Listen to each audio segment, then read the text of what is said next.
पेशावरी बड़ी ईद के मौके पर बड़ी तैयारियों में मसरूफ हैं। कुर्बानी के लवाजिमात पूरी करने के लिए बाजारों में खरीदारों का रश लगा है। साजो सामान की तैयारी जोरों पर है।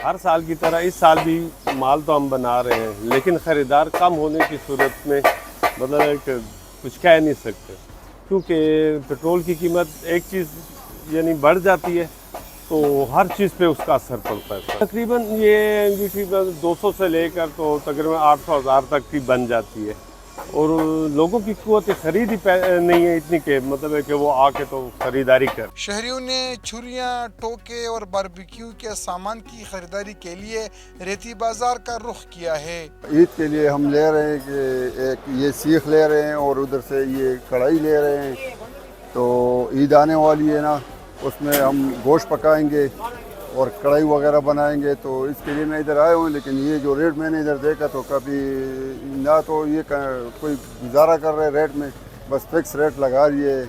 मैं आया था कुछ ईद कुर्बान के लिए जो है, कुछ छुरियाँ, कुछ सीखें, कुछ इस तरह की चीज़ें जो कि इस पे बहुत ज़्यादा हमें ज़रूरत होती हैं, लेकिन यहाँ पे आया हूँ तो कुछ रेट्स अप डाउन है, कुछ समझ नहीं आ रही कि कौन सी चीज़ को किस हिसाब से लिया जाए। कुर्बानी के लिए ज़्यादातर सामान पंजाब से मंगवाए जाते हैं।